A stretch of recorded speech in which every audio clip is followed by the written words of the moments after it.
The world was ablaze, flames consuming the landscape. Bodies of monstrous wolves, their fur matted with blood, lay scattered across the scorched earth. A lone figure, cloaked in crimson, stood amidst the slaughter. More shadowy figures of wolves emerged from the gloom. Their teeth and bodies were covered with a strange purple aura. Undeterred, the man faced them. A fierce clash ensued, blades meeting in a shower of sparks and the dark, twisted energy of the wolves. The beasts lunged, their jaws snapping. The swordsman met their attacks head-on. His sword danced, deflecting claws and fangs. He moved with a speed that defied the eye, his blade a blur of silver and crimson. A powerful blow sent one of the creatures sprawling. The remaining beast closed in. A surge of anger contorted the swordsman's face as he prepared for the next strike. He leaped, his sword aimed at his adversary. With a twitch of his face, the beast's advance was relentless, its jaws agape, ready to tear into flesh. The swordsman surged forward. The clash was brutal, a storm of strikes and parries that left the ground scarred and broken. He leaped and blocked the attacks. The gigantic beast was not going to let go. One of the creature went down. With a last exertion, that the battle ended as abruptly as it began. The swordsman stood panting, leaning on his sword for support. One of the beasts survived, that he stared down with his yellow eyes at the last remaining demonic wolf, finally, realizing the futility of further aggression. The swordsman sheathed his weapon, a cold acknowledgement of the lives taken and a grim acceptance of the path ahead. There was no reason to prolong this charade. Into the flashback. Okay, let's start the story from the beginning. A bell signaling the end of exams was like a symphony of freedom. Ian Purkis, a third-year swordsmanship student, stretched with an exaggerated groan of relief. He was louting about surviving this damn academy. Celine Haster, a second-year night department student, rolled her eyes at his dramatics. She tried to calm him down. Leto Einstern, another third-year swordsmanship student, chuckled, urging Celine to let Ian have his moment of joy. Ian, ever the optimist, boasted about his passing grade, attributing it to his footwork and horse-riding skills rather than his swordsmanship. Celine, ever the pragmatist, pointed out that his future prospects were still bleak, even with a passing grade. Their banter continued, the usual mix of teasing and camaraderie that defined their friendship. The two began a brew. Celine reminded them about the upcoming practical swordsmanship class, warning them against being late. They agreed to meet tomorrow. Ian sighed, already dreading the early morning class. He swore, with the conviction only a sleep-deprived student could muster, to never choose a morning class again. And with that final declaration, he promptly collapsed into bed. A nightmare plagued his sleep. A desolate, burning land called Delphirem, filled with shadowy figures and ominous crows. A cloaked figure, his back to the viewer, stood amidst the destruction, his presence radiating a sense of foreboding. A voice urgent and filled with dread echoed through the dreamscape. Delphirem is coming. We must stop him. Ian awoke with a gasp, his heart pounding. He sat up, trying to shake off the lingering fear of the vivid dream. Dismissing it as a consequence of too much drink the previous night, he tried to focus on the day ahead. His gaze fell upon his desk, where a calendar and a sealed letter lay.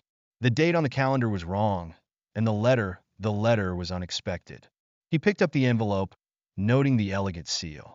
The handwriting on the letter was beautiful, undeniably feminine, and filled with archaic script. He wondered if the person who wrote it had also changed the date on the calendar. The content of the letter seemed impossible. Could there be a woman who loved him in this academy? He decided to skim through it, a flicker of curiosity overcoming his apprehension. The words were poetic, reminiscent of a fairy tale, speaking of shared destinies and engraved names. It had beautiful handwriting. The letter spoke of raids, hunting festivals, demonic beasts, and practical classes, terms that seemed vaguely familiar. It was signed by someone named Cephia, dated from a past year. A wave of annoyance washed over him. He'd been tricked. The dates didn't even align. It was a poorly executed prank. The vague, ominous warning at the end of the letter, "If we don't protect the future, the world will perish," only added to his irritation. Tossing the letter into the wastebasket, he resolved to get ready for class, dismissing the whole affair as a ridiculous waste of time. As he walked through the academy grounds, he couldn't shake the feeling of being watched. He also noticed, with a surge of confusion, that he was carrying an axe at his waist. Something was definitely amiss. He spotted Leto and Celine in the distance.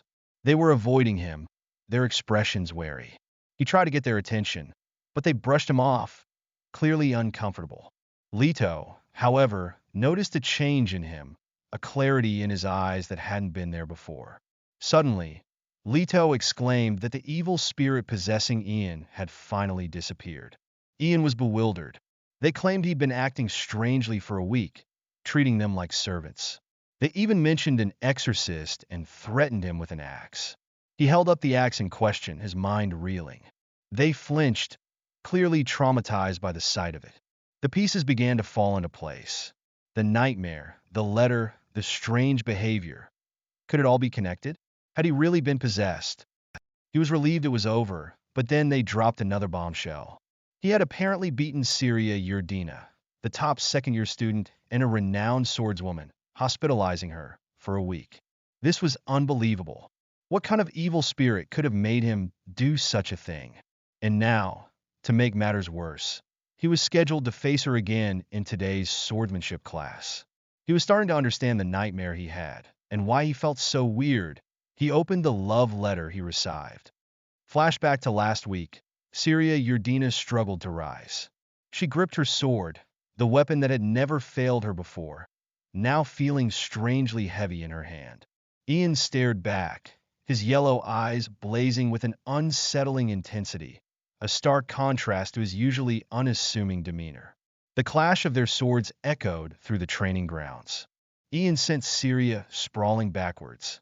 Their blades met again in a whirlwind of motion, the force of their exchange shaking the very ground they stood on. Murmurs of astonishment rippled through the assembled students. Syria, virtually undefeated even against fourth-year students, was being overpowered by Ian? It seemed impossible. Ian, his gaze unwavering, pointed out Syria's every slight opening, exploiting them with ruthless efficiency. It was clear to him that he had been falling for traps all along, and he questioned why he, of all people, had to face someone like her in the same class. Syria's frustration mounted. This wasn't the Ian she knew, the one who usually struggled to keep up. This was a different fighter altogether, one who seemed to anticipate her every move. Her comrades called out to her, urging her to surrender. But pride, bruised and battered, kept her going, fueled by the whispers of disbelief from the onlookers. The professor, a stern-faced man with a weathered look, announced the start of the match, reminding them that it would impact their grades. Ian cursed the vanished evil spirit. Now that there was a problem to deal with, the Syria Yurdina, the academy's top student, a prodigy in swordsmanship, faced a humiliating defeat that she was worried about ending up as NET if she failed. Ian, resolved to endure, to simply survive the 10 minutes required to pass the class, that she leaped forward. The clash resumed, fierce and unrelenting. He fell on the ground. He realizes he has no chance of winning, but he can't give up either. Not when Syria would never accept it. With a smirk, it was time to exchange roles. Ian stood up, ready to turn the tables, that he rushed forward with a new burst of speed. He felt a lightness in his body, a newfound agility he couldn't explain. His eyes seemed to perceive the world in slow motion. He was moving exactly as he wanted, his body responding perfectly to his commands. Syria, a smirk playing on her lips, watched his approach. She launched a series of attacks, each one swift and precise. She mocked him, reminding him of her effortless defeat the previous week, accusing him of toying with her. Ian, his temper flaring, retorted, tired of hearing about the past week, that Syria, in turn, blamed him for her current predicament, for making her a laughingstock. She unleashed a furious barrage of attacks.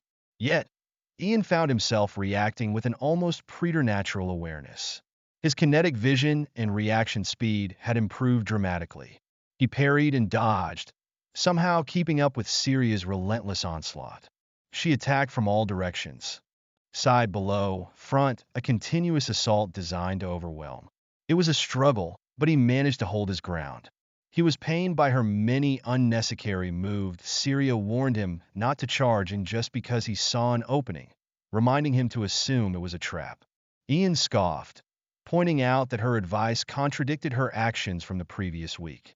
He was panting, exhausted, but determined to hold on. Syria, seeing his exhaustion, pressed her attack, demanding to know why he wasn't taking the fight seriously.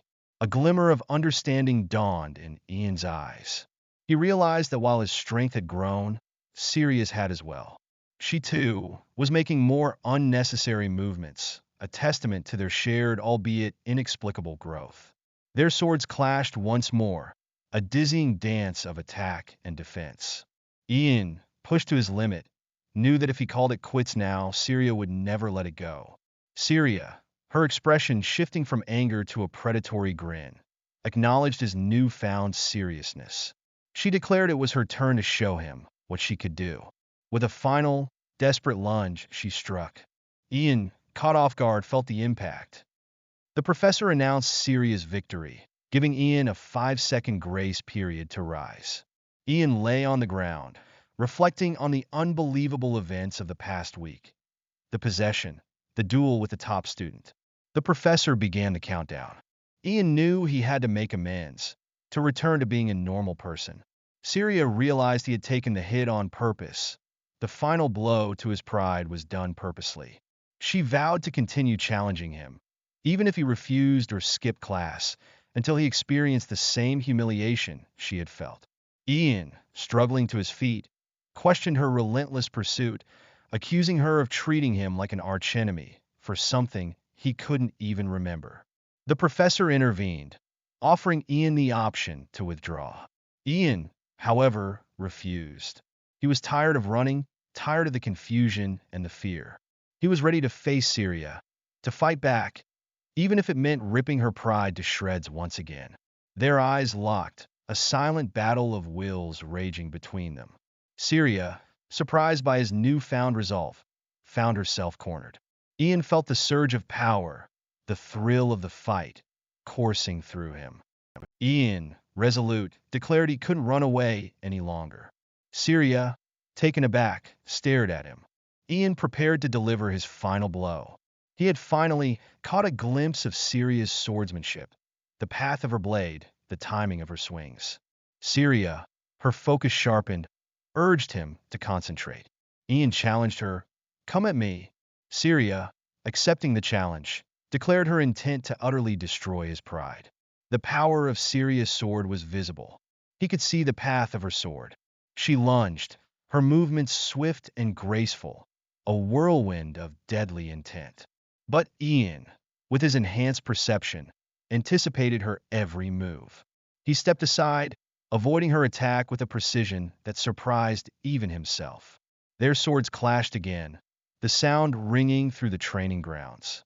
Syria, her frustration growing, unleashed a barrage of attacks, each one faster and more powerful than the last. He prepared to deliver his last attack. He swiftly attacked her. It was finally over. Syria, stunned and confused, struggled to comprehend what had just happened. She was exhausted. She questioned the validity of this outcome. Was he just toying with her again, settling a score from a week ago? Ian, catching his breath, explained that it wasn't about winning or losing, but about understanding the situation at hand. That he tapped her forehead. His comrades were shocked, questioning his actions, particularly after he had secured victory. Syria, confused and angered, accused him of making fun of her, demanding to know why he was trying so hard to win. Her pride wouldn't allow her to be humiliated again, that she stated that she was fighting this hard because she would be the laughingstock if she lost. Ian, with a calm smile, suggested that perhaps what others thought wasn't so important. He assured her that losing one match wouldn't change people's perception of her, that her dedication and skill wouldn't simply disappear. She, sitting on the ground, admitted that she had been made fun of. Ian pointed out that if her efforts became meaningless because of one setback, it would be unfair. Syria, lost in thought, seemed to be having an epiphany. Ian, with a knowing smile, advised her not to take other people's selfish words to heart, especially when she had been losing consistently in the academy. He reminded her that even if she lost and others laughed, nothing would truly change. Syria was forced to confront her weakness and thanked him. The professor and the assembled students, witnessing this unexpected turn of events, declared Ian the winner, much to their astonishment. Ian paid no heed to the whispers and stares. He was following the example set by Senior Ian, a figure he seemed to admire. Rumors about Ian, the demon who had defeated Syria, spread like wildfire through the academy. He was now a figure of both fear and fascination, his true strength a subject of much speculation. He, however, maintained that he had only won because Syria hadn't shown her full potential. He was also aware of an increase in his abilities. He couldn't help but wonder what had happened to him during the week he couldn't remember. Leto and Celine appeared. Ian, still puzzled by the events of the past week, admitted he didn't know why he had been possessed. Despite the Sanus's assurance that he was fine, rumors about him continued to circulate. Celine tried to downplay the rumors, emphasizing that they weren't necessarily bad. She recounted how even high-ranking nobles had stopped treating them poorly, fearing Ian's newfound strength. Leto joined with her, saying that at least the rumors are helping them. Ian inquired about the rumors. They revealed that Syria had been following him around since the day of the duel. Syria was hiding behind a tree. Leto and Celine cornered Ian, demanding an explanation for Syria's behavior and reminding him of his past actions. Ian, increasingly annoyed by Syria's constant presence, decided to confront her. He found her hiding, wearing a ridiculous disguise, and questioned her intentions. Syria, flustered, asked for his guidance, admitting she wanted to become stronger. Ian, however, was reluctant to get involved, especially since he couldn't teach someone stronger than himself. He tried to refuse, wanting to return to his normal life. Syria, misunderstanding his reluctance, accused him of letting his guard down and claimed that his victories were due to luck. She mentioned the upcoming hunting festival, a detail that had also appeared in the strange letter he had received. Ian had a flashback of a story of an alchemy student was attacked by a monster. Syria, seeing his distraction, took the opportunity to remind him of her request for guidance. However, he brushed her off, suggesting she ask Professor Derek instead, and abruptly left. Ian, alone with his thoughts, pondered the contents of the letter, particularly the recurring mention of his friends' names. He needed to confirm whether Emma was safe and if it was possible to receive a letter from the future. He was certain Emma knew about it. He opened another letter from the mysterious sender. The scene shifts to a bright, sunny day at the academy. Syria, practicing diligently, moved with a newfound grace. She executed a series of swift, precise strikes, her sword a blur of motion. Professor Derek, observing her progress, commended her, noting that she was on track to create a well-rounded aura by the time the hunting festival arrived. Syria, grateful for his guidance, expressed her thanks, surprised that he had agreed to teach her. She revealed that it was Senior Ian who had suggested she seek his instruction, a revelation that startled Derek. Syria, sensing his surprise, added that it didn't seem like he could teach her anything further. Derek, ever the observant mentor, remarked on her lack of social skills. He mentioned the upcoming hunting festival as a chance for her to rest, and left. He cautioned her against rushing, reminding her that even a top performer like her, who had placed second in the previous year's festival, needed to pace herself. He advised her to familiarize herself with the terrain and monsters of the southern forest, where the festival would be held. He explained that while there were hardly any strong monsters near the entrance, venturing deeper would lead to encounters with powerful creatures. He warned her against going too deep alone, mentioning records of terrible monsters appearing more frequently as the festival approached, though most students could handle them. He shared a brief history lesson on the creation of the universe. He explained that the heavenly god Ars was born alongside light, and with darkness came the evil god Amelos. The heavenly god, along with the flow of time, created the universe. The law that time flows from the past to the future was established. If this were to be overturned, the world would be plunged into turmoil, a restriction placed by the god. Any entity powerful enough to defy it should be an enemy of the heavenly god. The cloaked enemy, Delphilm, emerged from the fires. Emma, listening intently, finally grasped the concept. Ian scoffed, finding her lack of understanding frustrating. Emma, defensive, retorted that he was the one who had woken her up in the middle of the night and demanded an explanation. She accused him of slamming doors and saying nonsense like, "I'm glad you're okay," despite not seeing her for a month.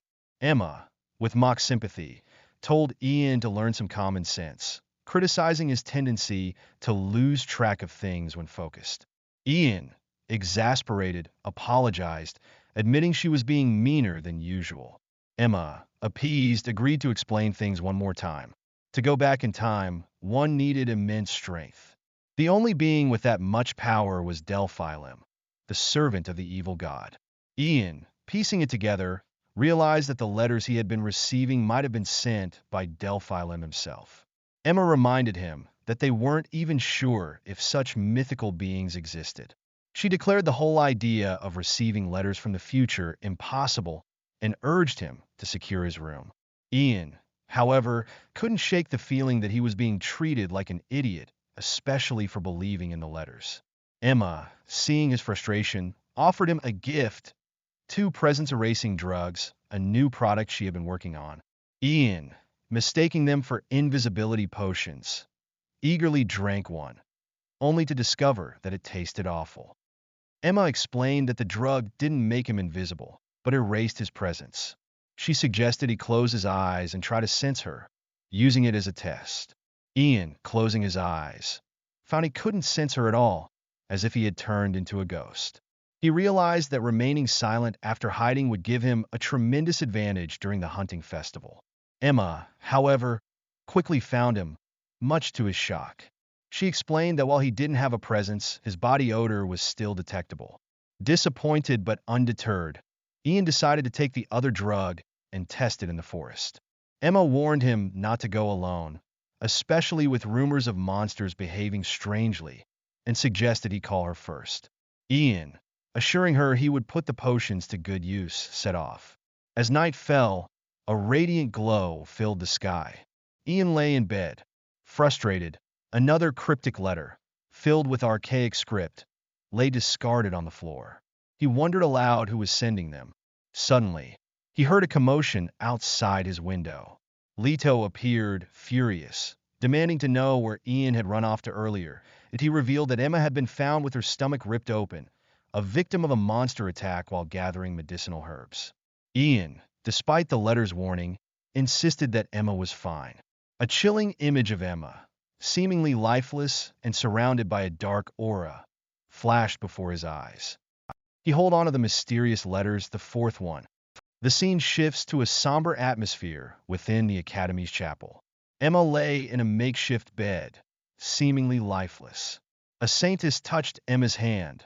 A blessing whispered, "Emmanuel. May God be with you."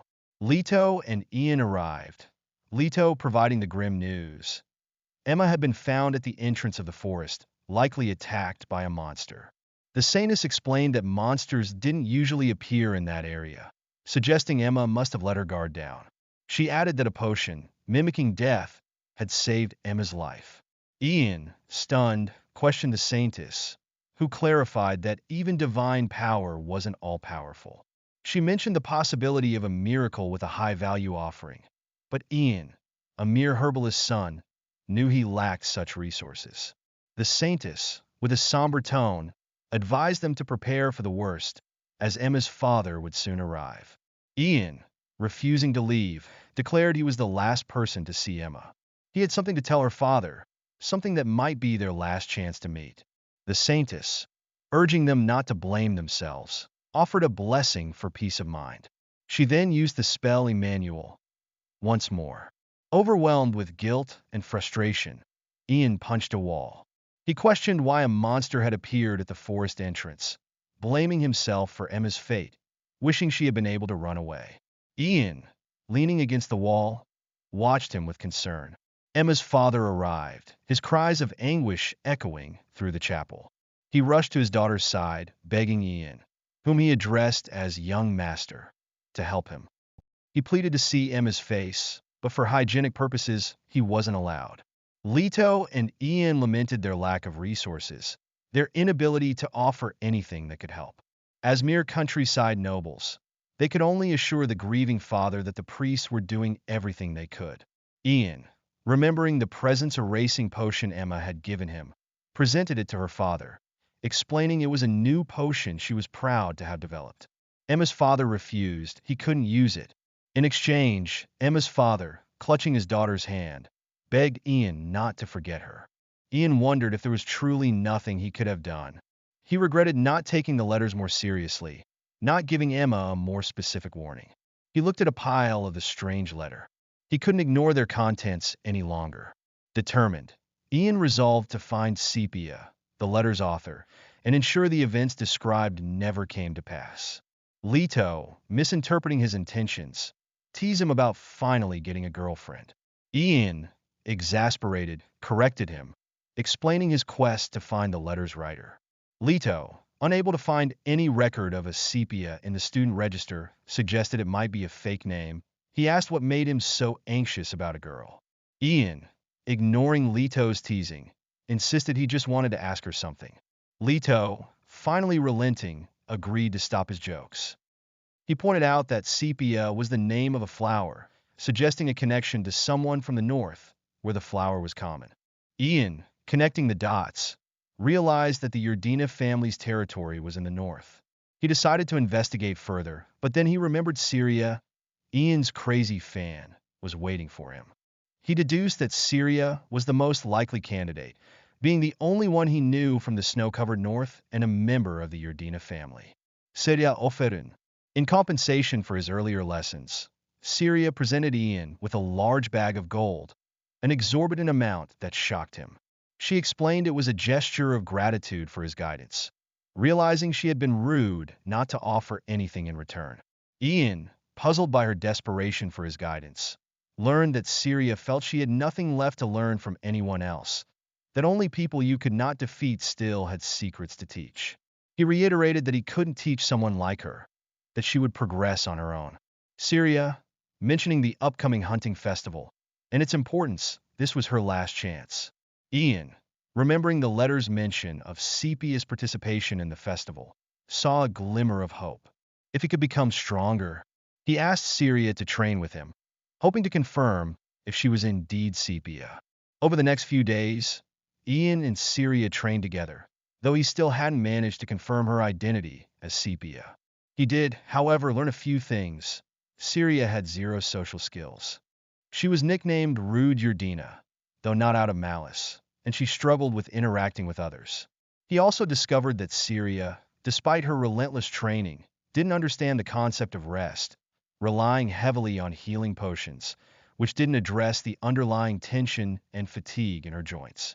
Ian questioned her about the hunting festival, her last chance, and why it caused her so much anxiety.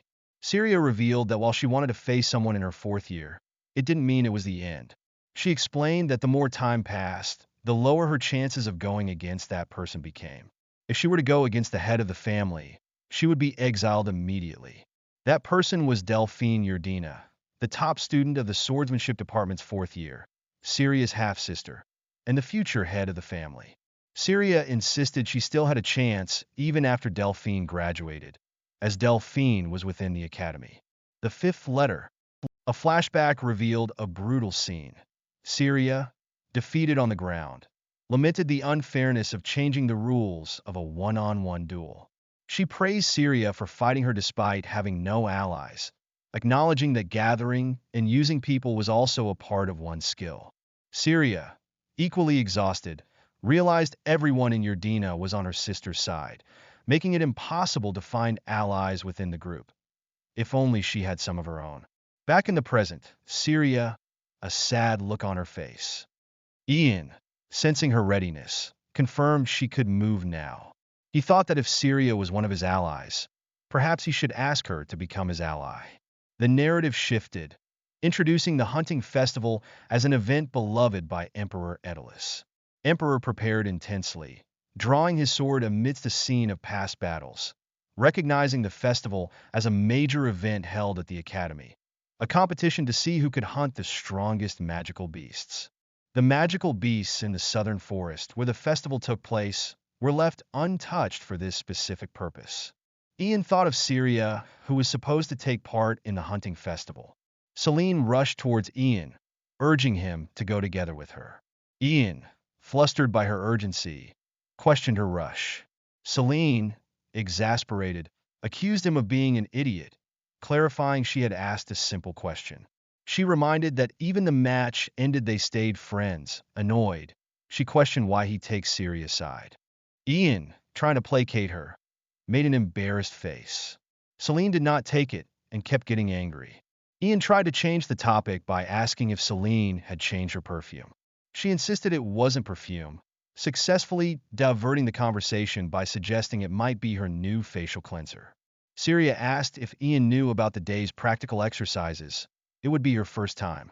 Ian clarified it would likely involve exploring the forest and learning about the environment. He hoped they wouldn't encounter any magical beasts, though, realistically, they wouldn't normally encounter any. But the letter warned of a magical beast attack, with potential for major casualties. Ian, the only one aware of the warnings, felt the weight of responsibility. Professor Derek addressed the students before they began, reminding them of the recent attack on a student at the forest entrance. He warned that since the beasts had come so close, they might encounter them, urging caution. He also highlighted the difficulty of swinging a sword freely in the densely wooded forest, advising them to be aware of their surroundings. He emphasized that the magical beasts were used to the terrain, putting the students at a disadvantage. Ian considered that only experts capable of materializing their aura could truly make a difference. Even when the swing is blocked, everything in the way will be cut down. But no matter how good of a sword expert they wear, the environment cannot be ignored. Situations like the tree can be used to determine if a student win or lose. Distance is crucial for swordsmen. Professor Derek concluded by instructing them to form pairs for the practical exercise, emphasizing the importance of adapting to the forest environment. He warned that while staying together would concentrate their strength, it could also make them look crazy. In the end, Ian's only option was to quickly inform the professor about the potential appearance of a group of magical beasts. Celine eagerly suggested to Ian that they team up. Ian, grabbing Syria's shoulder, declared they were teaming up, while Celine froze him on spot. They are still in the area the professor told them to be in, but she had not felt the presence of a beast. Ian noted that Syria's skill in sensing magical beasts would make it unlikely for her to miss their presence. Syria suggested taking a break, but immediately reminded herself not to lower her guard. As the sun began to set, casting long shadows through the trees, Ian and Syria continued their trek through the forest. Syria, fidgeting, finally asked why Ian had wanted to team up with her. Ian, choosing his words carefully, said it was because they were friends, though he subtly implied he might not be the only one who considered her a friend. Syria, flustered, offered to reciprocate his friendship when they returned to the dorms, suggesting gold or something similar. Ian clarified that friendship shouldn't be transactional. It involved talking, going on walks, and sharing things they couldn't tell others. She then decided to ask a rude question, since they were friends. Was he doing this for the sake of his friend? She connected the presence in the forest to the attack on Emma, suggesting he might be seeking revenge on the magical beasts. Ian hesitated, unsure how to proceed, shouted, "I don't know." Ian firmly stated it wasn't for revenge. He had come to search for magical beasts. She questioned the very nature of their friendship, wondering if it was something friends were supposed to do for each other. He asked her, hypothetically, what she would do if he were attacked by a magical beast. Syria stated he'd definitely want to take it down because he was her friend. Syria, finally understanding, grasped the meaning of friendship. Ian, realizing he needed to ensure their safety, suddenly sensed something. He told her to focus. Despite not sensing anything specific, Syria's heightened senses picked up a subtle change. Counting down, she warned that if there were this many, the students in the forest were in danger. The sixth letter. Surrounded by the menacing growls and glowing eyes, Ian and Syria stood back to back, assessing the situation. Syria, ever vigilant, questioned whether they should attack. Ian, prioritizing their safety, advised against it, suggesting they retreat and inform the professor. Syria, ready to act, asked if Ian was prepared. With a nod of affirmation, they began their escape, Ian urging Syria to run. The monstrous wolf, its presence radiating an ominous aura, pursued them relentlessly. Ian, pushing himself to his limits, hoped they could maintain their distance and alert the professor. He glanced back, a flicker of fear in his eyes. Syria tripped, twisting her ankle, the injury a consequence of their earlier training. She assured Ian she could manage with a brace, but he, recognizing the gravity of the situation, urged her to leave him behind. He knew the beasts were closing in quickly. With a heavy heart, he told Syria to go on ahead, a decision she vehemently protested, blaming herself for their predicament. Ian, reminding her of their newfound friendship, insisted she not speak that way. He pushed her forward, calling out to her as senior. Ian then turned and fled in the opposite direction, drawing the attention of the monstrous wolf. Ian realized the beast, sensing a predator, had instinctively gone into hiding. With no need to confront the creatures head-on, Ian decided to use the element of surprise. He reached for the presence-erasing drug Emma had given him, swallowing it despite its disgusting taste. The potion, while not eliminating his scent, would give him a crucial advantage. He supplemented it by masking his odor with soil and grass. His plan was simple: conceal himself, launch a swift strike, and eliminate the beasts before they could react. He climbed a tall tree, positioning himself for an ambush. The monstrous wolf, its claws razor-sharp, emerged from the shadows, its eyes glowing with an eerie light. It was a demon beast, larger than a grown man, with ashen fur, black eyes, and massive fangs, exuding a powerful magical energy. The beast, initially confused by Ian's sudden disappearance, was caught off guard when Ian launched his attack. He materialized aura. The wolf, struck with ferocious force, was slammed to the ground, his aura not enough to pierce it. The creature crashed heavily, lifeless. Ian, despite his success, wondered how many more he could take down. He knew Syria's life was in danger if even one escaped, driving him to eliminate them all. He scanned the darkening forest, spotting the wolf-like demonic beasts moving in packs. Though he could only see one, he sensed many more lurking nearby, scattered and searching for him. Determined, Ian swiftly dispatched another beast, striking with deadly precision. He knew he had to endure. To raise his voice would only attract more. He stood panting, the bloody axe a testament to his efforts. His senses, enhanced by his possession by the evil spirit, had sharpened. His reaction time improved, mirroring his past encounter with Celia. He felt he could take on any number of them in this state. Meanwhile, Celine, furious at Ian for teaming up with Syria. Syria called out to Professor Derek, drawing his attention to the scene. Derek questioned Syria about the situation. She explained the presence of numerous demon beasts and that Ian had stayed behind to protect her. Derek, understanding the situation, instructed Syria to wait while he went to rescue Ian. The teacher, vowing to save Ian, rushed off, followed by others. Syria, injured and exhausted, collapsed to the ground, a plea for safety escaping her lips. The chapter concluded with a reference to the seventh letter. A scene unfolded of a wolf, sprawled lifelessly amidst a pool of blood, while another demonic wolf lurked nearby. Jan, his eyes glowing with an eerie intensity, stood amidst the carnage. His surprise attacks continued, his movements swift and deadly. He leaped and struck, but a wave of frustration washed over him that the demonic wolves, their claws sharp and menacing, continued their relentless advance, growling ferociously. Jan, caught in a desperate struggle, felt a bead of sweat trickle down his face. He urged the remaining wolves to come at him. With another powerful strike, he attempted to bring down another beast. He acknowledged their magical nature, their enhanced speed, but noted their movements remained simple and predictable. He believed he could still handle them if this was the extent of their abilities. His attacks continued with unwavering precision, leaving another beast defeated in his wake. "Come out, every last one of you," he challenged. "I'll take care of all of you." He stood amidst the fallen beasts, believing he had eliminated them all. But his enhanced senses detected another presence, one that stood apart. This new wolf, approaching slowly, seemed different. It had set a trap, waiting for him to fall into it. Dejan, acknowledging its cleverness, realized there was no reason to fight.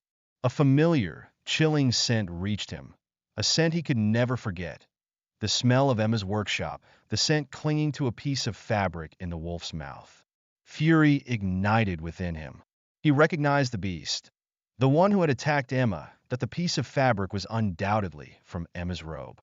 "Hey," Jan addressed the wolf, his voice laced with controlled rage. "You're going to die right here and now." The wolf seemed to taunt him, its movements calculated. Jan raged.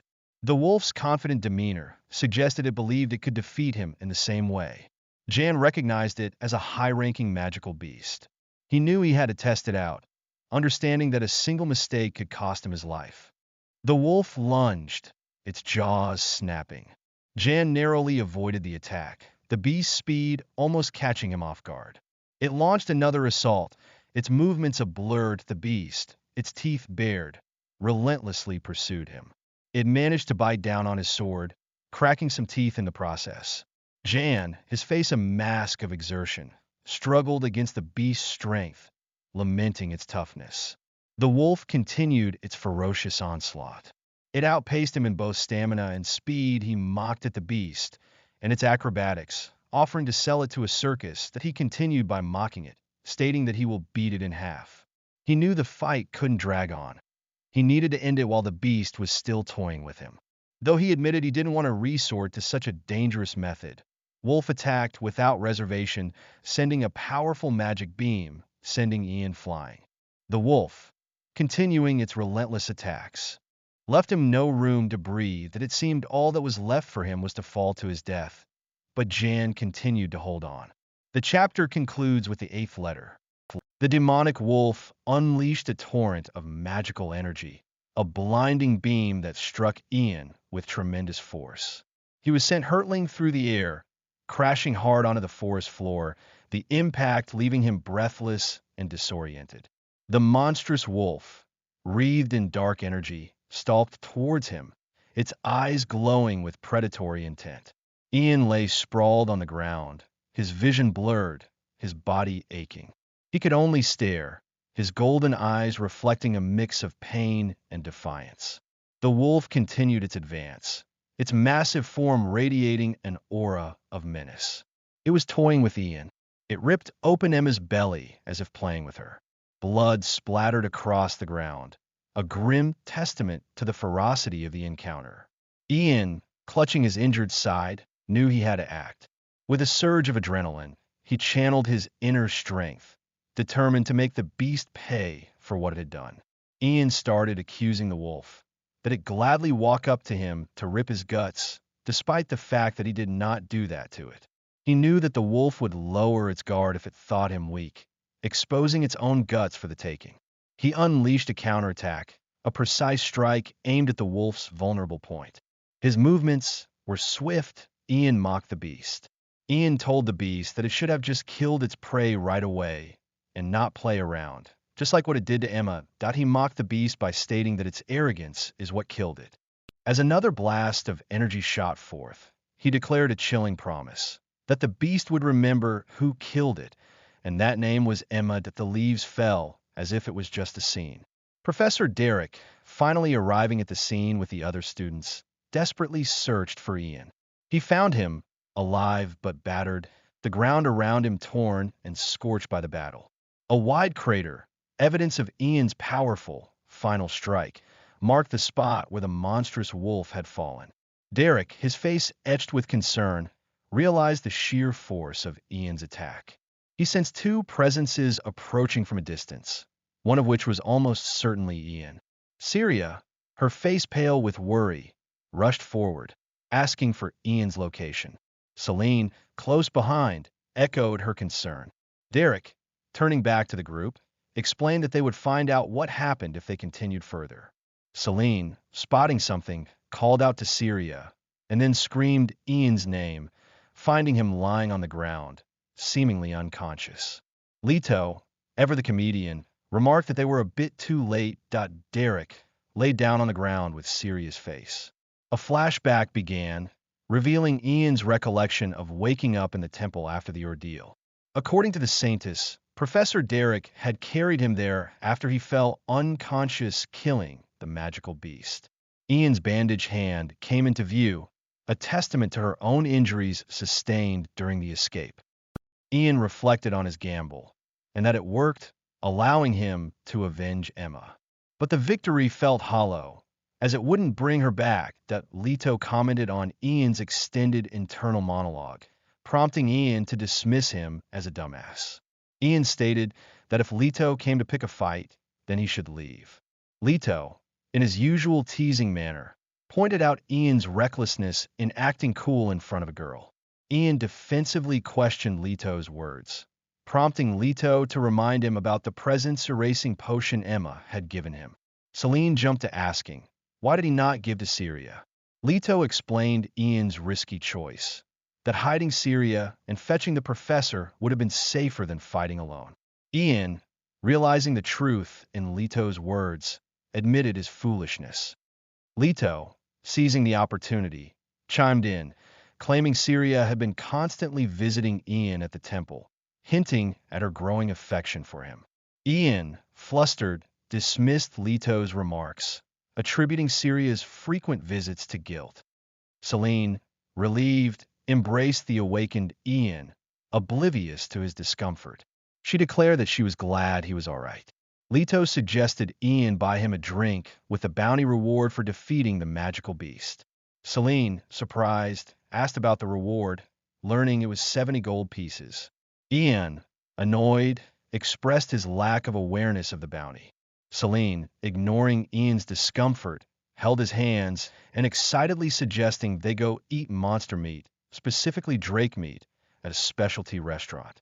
Ian, taken aback by her forwardness, tried to deflect, but Celine, with a feigned apology, embraced him tightly, expressing her worry and relief. Ian, finally pushing her away gently, asked her to stop, remarking on her good smell. Celine, ever vigilant, scolded Ian for his constant risk-taking, emphasizing her concern for his safety over Syria's. Ian defended his actions, stating he couldn't abandon someone he knew in danger. Celine, frustrated, declared Ian to be the most important person to her, a sentiment she'd held since childhood. Ian, taken aback by her sudden confession, wondered if the shock of the recent events had affected her. He was confused. Celine, attempting to regain her composure, told Ian to stay still, completely bewildered by her behavior. Celine, with a sudden, aggressive outburst, kicked Ian, expressing her frustration at his obliviousness. She told him to forget it. Leto cautioned Ian to be careful around both Syria and Celine, hinting at the complexities of female relationships. The scene shifted to a flashback of Syria and Celine talking, revealing that their previously strained relationship had taken a turn for the worse, all because of Ian. The academy grounds buzzed with gossip as Syria walked past, her silver hair drawing attention. Whispers followed her, fueled by rumors of her escape from the magical beasts during the hunting festival. Some students openly mocked her, calling her all show and claiming she was paired with a truly talented senior. Syria, though outwardly stoic, acknowledged the truth in their words internally. It was true she had run, and it was Ian who had defeated the beasts. She recognized it as her mistake, her responsibility. Yet, Ian had fought in her stead, urging her not to speak ill of her friends. As she remembers when the teacher carried the wounded Ian after the exam and calling for the temple to prepare for an immediate operation. Syria's eyes widened in alarm, realizing the near-fatal consequences of Ian's selfless act. She wondered, with a pang of guilt, why Ian had risked his life for her. Though she wouldn't have been able to answer that in the past, Syria felt she now understood a little. Ian caught up with Syria, teasing her about meditating again. He encouraged her to go out and do something else, a suggestion that surprised her. Syria reflected on her growing connection with Ian, acknowledging him as the first person she felt comfortable around. Even when she complained or spoke harshly, he didn't retort, accepting her as she was. It was a novel experience, and she realized she didn't want to lose him, just as she hadn't wanted to lose him in the forest. Ian didn't want to lose her either, because they were friends. She resolved to move forward, just like how she did not want to lose Ian. The scene transitioned to Ian's bedside, where he was joyfully proclaiming Syria as his first ever friend. Syria entered his room and shyly greeted him. She told Ian that she did not feel any pain anymore, for which he expressed his relief. He was still recovering, with his head hurting from a book Leto gave him to study for the exam. Syria, concerned, checked if he was angry with her. Ian, with a reassuring smile, stated there was nothing to be angry about, as it was natural for friends to help each other. Syria, still slightly unsure, questioned if the bag she held was truly compensation.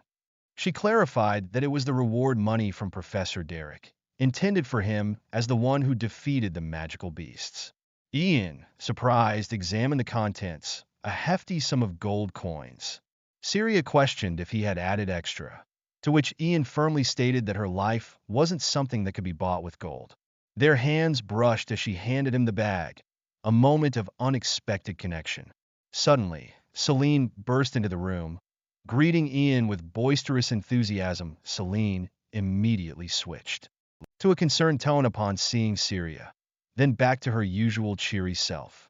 Surprised, Syria questioned Celine's presence, only to have Celine abruptly fall to the floor in a dramatic faint. Syria decided to leave, stating she hadn't finished her morning training. Celine insulted Syria. She urged Ian to forget about her and focus on what they would eat upon his discharge, reflecting the complicated world of women, as Leto had previously hinted. With Syria gone, Celine declared it was settled. They would go out to eat as soon as Ian was able. The scene shifted to a group of students, their expressions filled with disdain for Syria. They gossiped about her, calling her a disgrace to the nobility for abandoning her friend. They plotted to crush her, seeking to identify her weaknesses.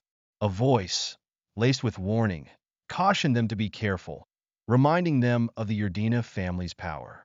A mysterious figure, one of the students, Lupin, was grabbed before he could react to the intrusion. The cloaked figure's associate invited them to listen shrouded in a cloak, interjected, offering information about Syria Urdina's birth. The figure asserted that the Urdinas wouldn't retaliate, offering a guarantee. Back in the temple, Ian stood before Emma's bedside, filled with regret for not believing the letter's warnings earlier. He noted that two predictions had come true: Emma's attack and the appearance of the magical beasts in the forest. The letter also mentioned a monster at the hunting festival, stronger than before. Ian realized he couldn't defeat it alone and resolved to seek Professor Derek's help. The Saintess entered, inquiring about Emma's condition. She explained that while they could keep Emma alive, true recovery required a valuable offering, an object with high divine power or strong magical energy. Typically, the remains of valuable magical beasts were used, but they were rare and difficult to obtain, even for Emma's father. Ian, clenching his fist, considered whether the offering had to be from a high-ranking magical beast, then recalled the wolf he had defeated, noting its value of 70 gold.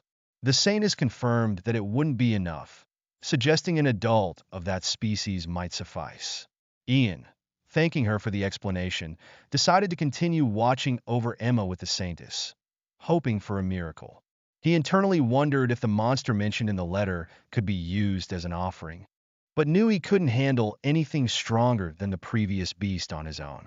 He concluded that he needed to see the professor. Ian, having made up his mind, abruptly barged into Professor Derek's office. Derek, looking up from his work, remarked that Ian seemed to be feeling better. Ian wasted no time, directly asking Derek if he would deal with magical beasts stronger than the wolves if they were to appear. Derek found the question difficult to answer, explaining that no magical beast stronger than the wolves would appear. Ian, confused, pointed out that such beasts had appeared unexpectedly last time, questioning the certainty of Derek's statement. Derek clarified that the chances of such an occurrence in the southern forest were extremely small. Magical beasts usually appeared in areas with a high concentration of unrefined magical energy, which is why the Empire managed those areas to prevent uncontrolled spawning, except they left the southern forest. When Ian asked why they left the southern forest, Derek stated that it was because of the hunting festival. Precisely, they keep the population at a certain level and prevent strong ones from appearing. Ian, growing increasingly anxious, pressed the issue, asking what would happen if a strong beast did survive. Derek explained that strong beasts loved fighting and possessed a strong presence, making it impossible for them to survive unnoticed. However, he conceded that if one did somehow survive, it must possess a special ability. Ian thought that a monster with a special ability will appear. Ian's worry intensified. He questioned the purpose of the hunting festival, a competition to see who could hunt the strongest beasts if such a powerful creature might appear. He wondered whether Derek didn't care if his students got injured or even killed. Derek countered that improving the students' abilities was the tournament's purpose, making interference inappropriate. He added that overcoming crises was also one of the objectives.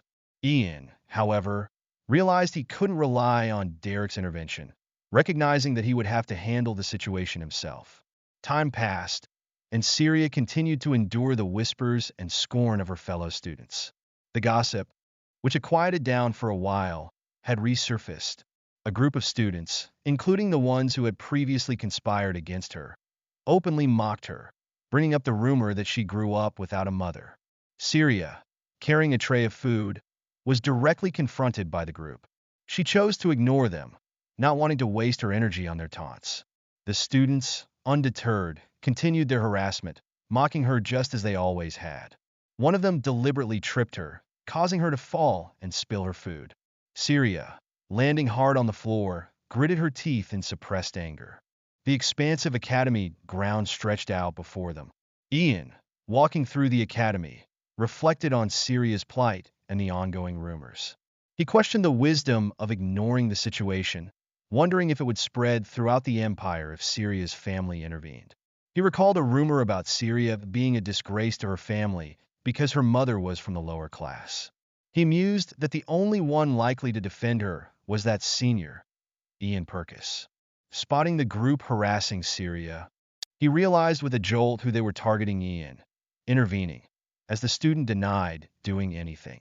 He forced a smile, pretending the day was wonderful, and chased after the fleeing bullies, yelling at the traitors. Ian stopped him, as his expression turning sinister as he stated he had many things to ask.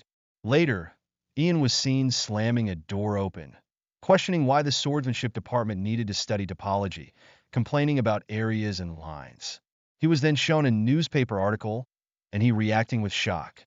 The article detailed the Southern Forest Magical Beast Repelling Case, highlighting the third-year student Ian Purkis, 23, as the hero who had defeated multiple magical beasts, including a high-ranking one. The article also mentioned Syria Yurdina, 22, highlighting her outstanding academic performance, but noting her recent controversy for abandoning her friend and leaving him in danger. Ian, initially confused, tried to deny that Syria ran, explaining she wanted to get the professor. However, he realized he was being praised excessively and concluded it was a better way to sell the story. He mused on the narrative, the arrogant Yurdina running away while the low-ranking noble managed to defeat a high-ranking magical beast. He expressed frustration, worried that if he didn't address the article, someone like the princess of the ball might intervene, referring to someone who doesn't bother with poor people. He concluded it was impossible to get this situation changed, dismissing it as just a funny story. However, he acknowledged that the rumors about Syria had been spreading lately. He connected this to teens' insult and subsequent spread of similar rumors, noting that those he had scolded wouldn't dare speak out openly anymore. He identified the harassers as second years, noticing their brown capes. Leto expressed a bad feeling about the escalating harassment, connecting it to teens' group of third years and now the second years. He suggested a mastermind was coordinating everything, stirring up public opinion, and leading the bullying from the shadows. He identified this teen as a delinquent from the violent kingdom in the south who never respected Syria. He disregarded the idea that teen, as a frontier noble, had enough influence, pointing to a mastermind with a wide information network aware of Syria's lineage. Ian, holding a crumpled piece of paper, realized that teen and his entourage had to know something, setting the stage for a confrontation. The Grand Academy building stood bathed in the warm glow of the setting sun. Ian, having finally located Syria, approached her with a cheerful demeanor, asking if she was okay and noting that something bad seemed to have happened earlier.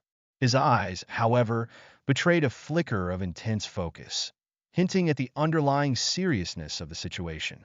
Syria, startled, questioned Ian about the blood on her head. Meanwhile, whispers continued amongst the other students. It seemed that Syria, back to getting harassed in the cafeteria during mealtime. Some speculated about her parentage, fueled by the rumors of her mother's lower-class origins. Syria, clenching her fist, resolved to speak up this time, having endured the taunts long enough. One of the bullies, seeing her determined expression, mocked her, asking what was with that scary look. The bully callously brought up Syria's mother's background, a topic that clearly struck a nerve. Syria's eyes flared with an icy intensity, declaring she couldn't forgive this. She swiftly retaliated, suddenly. Under her foot, a powerful burst of magic activates from a trap, shifting her center of gravity expertly, sending her crashing to the ground. One of them, in a moment of cruel taunting, poured liquid over Syria's head, claiming it was an accident. The spilled liquid and broken bottles scattered on the ground, a visual representation of the escalating harassment. The bullies had clearly prepared this attack in advance, waiting for Syria to return. Syria, drenched and humiliated, acknowledged that she had previously struggled with whether or not to fight back, fearing repercussions due to her mother's non-existent status. However, she had now reached her breaking point. Ian, intervening again, criticized the bullies for insulting someone without reason. He pointed out that their apologies were insincere and that the insults weren't directed at Syria by name, allowing them to weasel out of any direct confrontation. Syria, overwhelmed and frustrated, felt a glimmer of relief at Ian's support. She admitted to feeling better, thanking him for listening. Ian, declaring that she wasn't fine, asserted his presence and support, but then with a determined glint in his eyes, stated that he wasn't fine with the situation at all. The scene shifted to a wider view, revealing the group of students. One of the bullies, noticing Syria's inability to dodge even basic magic, questioned if Ian had also poured juice on her. He boasted about giving her a luxurious shower she could never afford. Ian, stepping forward, was recognized, and the bullies questioned his motives, demanding to know where he had heard about Syria's private life. They refused to reveal their source, prompting Ian to unleash a swift, decisive attack, sending one of them crashing to the ground. The boy cried, telling Ian that he has lost his mind. Ian continued his assault, relentlessly pursuing the bullies. One of the students, witnessing Ian's ferocity, called him a crazy bastard. Ian took down another bully with a powerful blow, leaving only one standing. He declared his intention to beat them up thoroughly and force them to apologize, revealing that he had targeted the magic user first since they were all carrying swords. He identified Teen as the only remaining troublemaker, acknowledging that defeating him would be difficult, given his status as a top third-year swordsmanship student. However, Ian, determined, resolved to deal with the immediate threat first and worry about Teen later.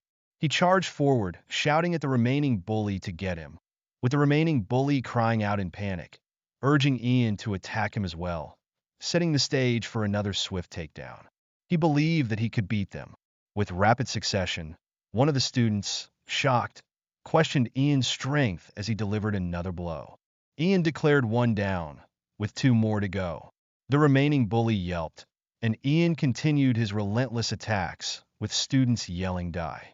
A series of swift, decisive blows followed, leaving the bullies incapacitated. Ian, delivering a final, powerful strike, stated that one was down and only two left. He stood firm, defeating the last minion, making Teen Ural the only one left standing.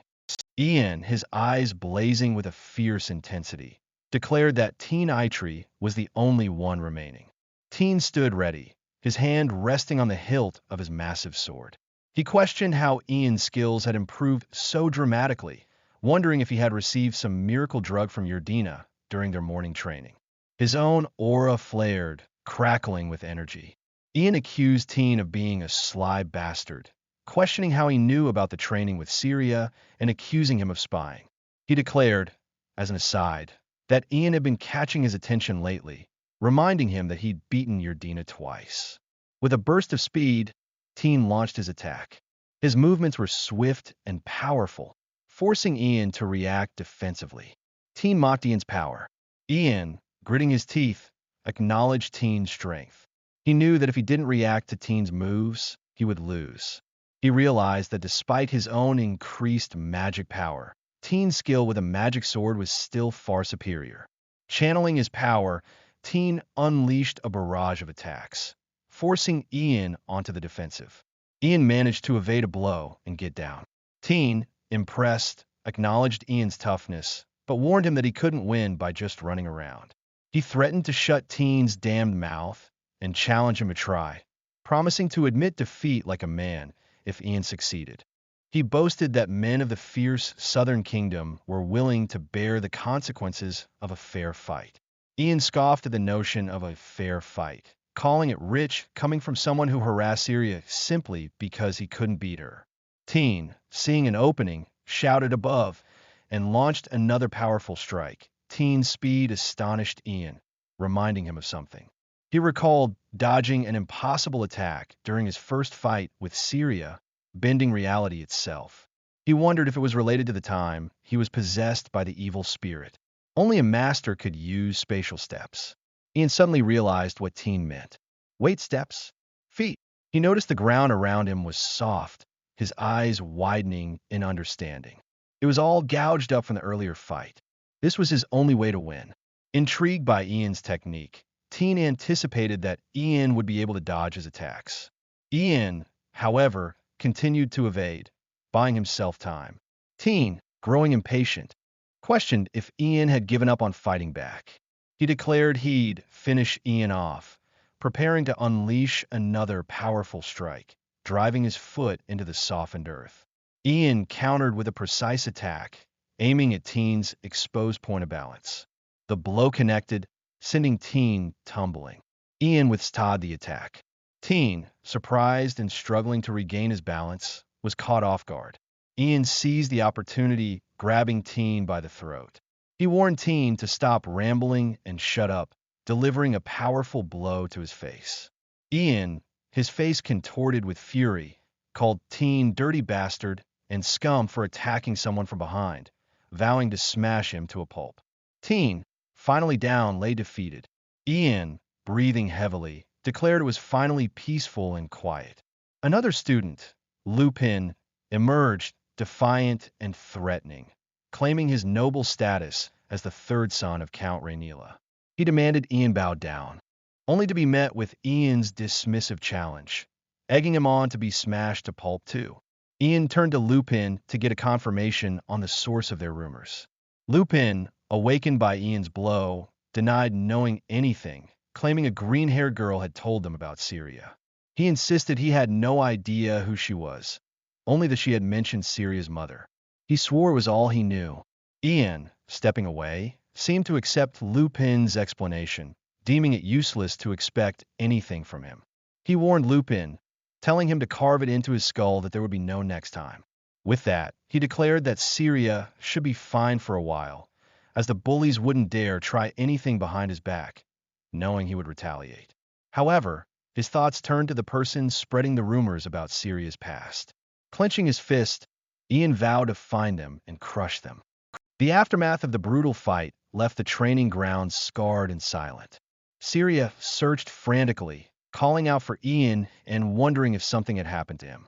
She was still shaken by Ian's actions.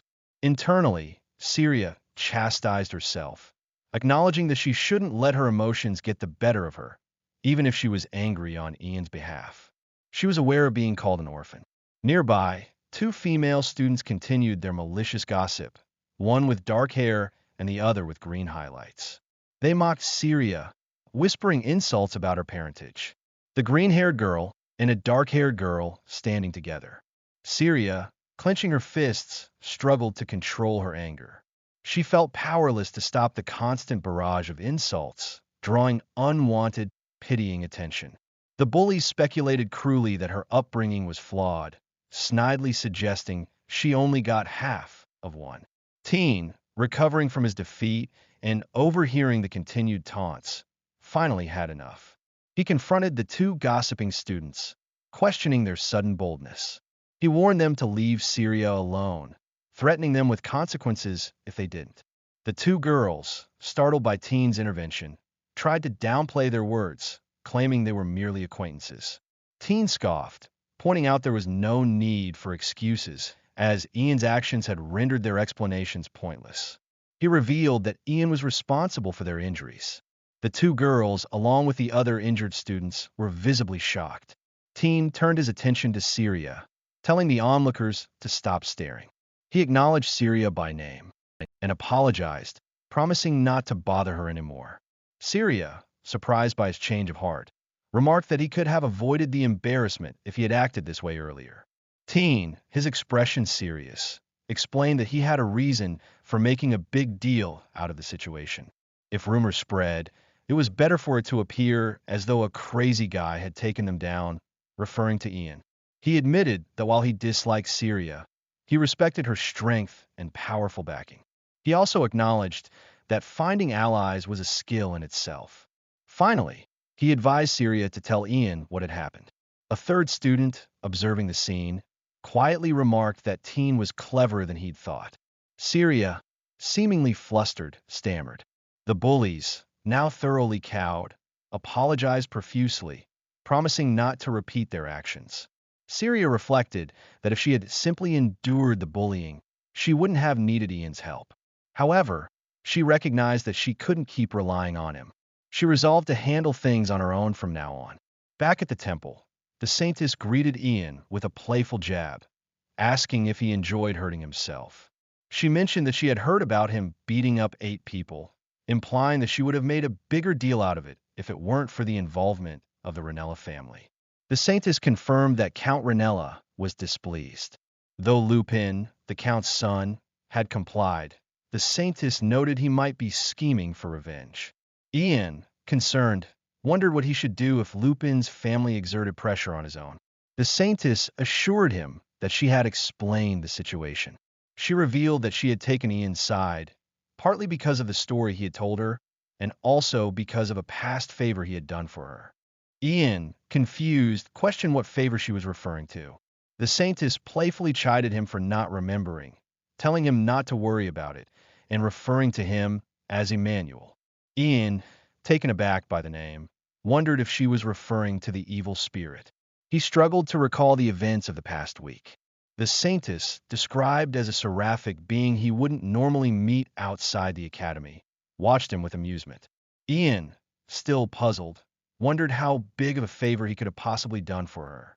Just then, Celine burst into the room, worriedly asking if Ian had indeed defeated Teen and his gang. She rushed to hug him, fretting about his injuries and, as always, jumping on him. Celine began to criticize Syria and Ian's willingness to sacrifice himself for her. But Ian firmly stated he would have done the same for Celine, reminding her of his promise to protect her. Celine, her possessiveness momentarily soothed, remembered his words. Ian reaffirmed his promise. How could he ever forget?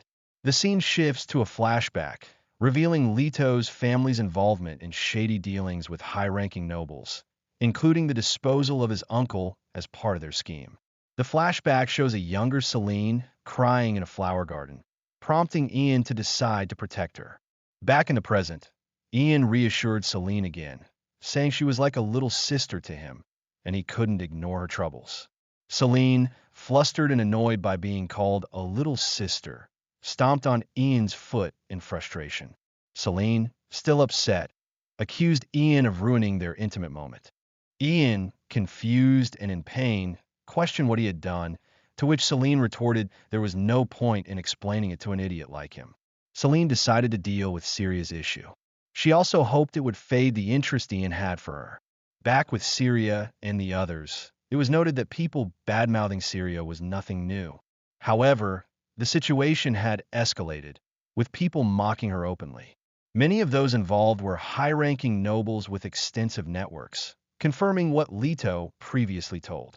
Ian, growing increasingly suspicious, wondered who could be behind it all.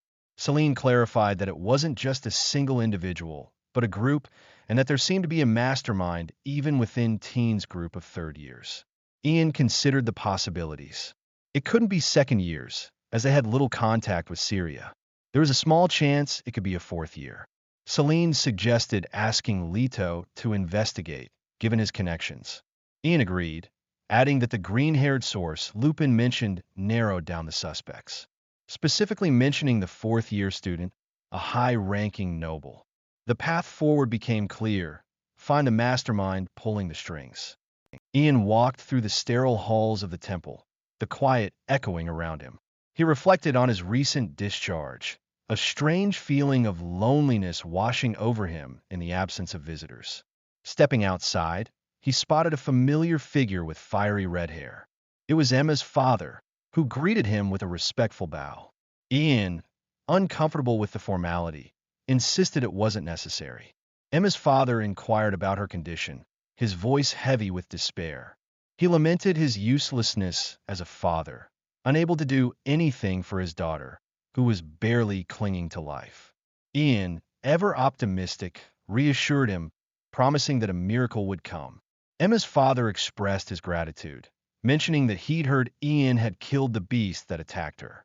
Ian downplayed his actions, stating he only did it because the beast attacked him and that he didn't deserve thanks. Emma's father, momentarily flustered, apologized for his presumptuousness. Ian, understanding the man's need to express his feelings, accepted his gratitude and watched as he departed, internally vowing to save Emma by any means. The scene transitioned to an outdoor clock tower, the late afternoon sun casting long shadows. Ian mused about Leto's extensive connections, confidently thinking that even if he just waited, Leto would likely uncover the culprit behind the rumors. He imagined the benefits he would enjoy for his help. He approaches Syria for practice. Ian made a side. He felt like the atmosphere around her had changed. Pondering on his previous victory, he thought on how did he won against her. Syria, her silver hair gleaming, greeted him, asking if he'd been well. Her initial response was filled with worry, claiming she wasn't fine without him, but quickly caught herself, her cheeks flushing. She changed the subject, asking about Ian. Ian, in turn, inquired about what she had been practicing. Syria revealed it was her family's hidden swordsmanship technique, the Golden Lion Sword, a technique that created multiple blade traces, obscuring the real attack. She explained that she could only manage 3 traces due to her inexperience, while an expert could create more than 10. Ian, initially concerned about seeing such a technique, quickly realized that Syria's skill level wouldn't allow her to imitate it effectively, before sheepishly correcting himself, saying she was very strong. Syria, embarrassed by his clumsy compliment, apologized, and Ian backtracked, assuring her it was okay. Ian began to sense a positive shift in Syria's emotional understanding. He heard about her confrontation with the bullies and thanked her for sorting things out, suggesting they should help each other. He reassured her that they were friends. Syria, relieved, expressed that she didn't need to worry so much, acknowledging that her situation wasn't all that bad. Ian, of course, had to ask. Syria smiled, suddenly declaring she'd solve her problem on her own. Ian, slightly taken aback, offered his support, telling her to contact him if anything happened. Syria, with rising suspicion, wondered if Ian just said something. Syria and Ian commenced their aura training. Ian noticed that her aura was more stable, prompting him to take a closer look and check her aura. He was astonished to find that her aura had changed colors. Syria confirmed the change, emphasizing that it was not a trivial matter. Her aura, once a paler shade of blue, had deepened. Ian explained that the color of one's aura reflected their unconscious, and a change indicated an internal shift. Syria, however, felt no different, which struck her as strange. Ian speculated that the change might be connected to the exposure of her mother's past, though he quickly dismissed the idea, as the event had happened a long time ago. Syria agreed that it hurt when people bring it up. A flashback began, revealing a young Syria, 6 years old, witnessing her mother's banishment from the Yerdina family. Her mother pleaded desperately not to be separated from her daughter, but Syria's father, a knight, coldly ordered the vile woman removed. In a swift, brutal motion, Syria's mother was disfigured and cast out, yet she continued to reach for Syria until the very end. Young Syria, afraid of suffering the same fate, pretended not to see anything. Her older sister, Delphine, informed her of their mother's departure, warning her that she would suffer the same fate if she didn't prove herself useful. From that day forward, Syria dedicated herself to swordsmanship to prove her worth. Ian, piecing together the story, realized that Syria's initial motivation for defeating her sister was to prove her strength and avoid her mother's fate. Syria confirmed this initial motivation, but clarified that she now wanted to prove to herself that she wasn't weak. Ian, understanding her resolve, stated that she was fine because she had him now. He gently encouraged her to focus on winning during the upcoming hunting festival. Ian acknowledged that beating Delphine, the Academy's strongest student, in a one-on-one duel would be difficult. However, since the hunting festival was a team competition, he believed they could find a way to succeed. Meanwhile, the green-haired girl and another student discussed rumors of Syria's participation in the hunting festival. The girl, relishing the chaos she had sown, decided it was time to crush Syria for real, having only been toying with her before. As their training concluded, Ian and Syria exchanged parting words. Ian complimented Syria's progress, and she returned the sentiment. The recent events had consumed Ian, drawing his attention and causing him to momentarily forget his initial focus, the mysterious letter. He resolved to resume his investigation. He had something important to attend to and prepared to leave, prompting Syria to address him with a hesitant as senior. With a blush, she invited him to breakfast. Ian, with a casual smile, agreed. Just then, Celine intercepted them, calling him lousy senior, pointedly asking if Ian was finished with his morning practice, before correcting herself with a saccharine good morning. To Syria, her gaze was piercing. She inquired if Ian was going for breakfast. Celine then declared that they should go together, pointedly stating, just the two of us, as usual. Ian, oblivious to the simmering tension, wondered when he and Celine had ever had breakfast together. Syria scoffed, dismissing his question with a curt no, but their bickering was quickly noticed by other students. Celine, her possessiveness flaring, wondered aloud if Syria needed something from her. Ian, her voice dripping with venom. Ian asked what was the girl's problem. Syria, with a cold glare, ordered Celine to release Ian's arm. A verbal sparring match ensued. Syria questioned Celine's authority, while Celine retorted that Syria was getting carried away just because she was closer to Ian now. Celine accused Ian of only pitying Syria due to her lack of friends. Ian, defensively, denied saying anything of the sort. Syria, meditating to calm herself, recognized Celine as one of the people who had been spreading rumors about her. She confronted Celine, accusing her of trying to paint her as the bad guy. Celine, with feigned innocence, claimed Syria was displaying her inferiority complex, a claim Syria deemed appropriate. Celine pressed further, reiterating that Ian only pitted Syria. Syria, with a smirk, suggested they remain pitiful together forever. Celine, enraged, warned Syria not to get carried away, prompting Syria to draw her sword, declaring she could no longer hold back. Ian, stepping between them, demanded they stop. He asked them to leave him alone for a while. Both girls stood down, silently complying. Ian, frustrated and confused, sat down with Leto. Ian, exasperated, told Leto to shut up or risk a punch. Ian explained that he started to get pissed when Syria and Celine said weird things. Leto, having witnessed the confrontation, remarked on Ian's enviable situation, with two beautiful girls fighting over him. Ian, however, interpreted it as Celine having a rival out of the blue, though he couldn't quite grasp what he meant. Leto dismissed Ian as a foolish guy. Ian changed the subject, inquiring about the investigation he'd asked Leto to conduct.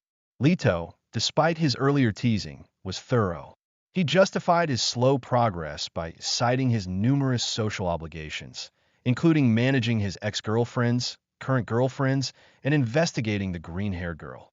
Ian, initially skeptical, acknowledged that it wouldn't be a real investigation if they found the culprit immediately. Ian then posed a seemingly unrelated question. Did Leto believe a letter could come from the future? Leto, puzzled by the sudden shift in topic, asked what Ian was talking about. Ian, now serious, presented Ian with a letter.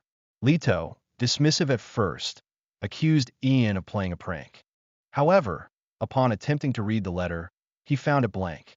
He tried again, and his hand slipped through the paper. Astonished, he realized this was how he had discovered Emma's accident and avoided the beast's subjugation.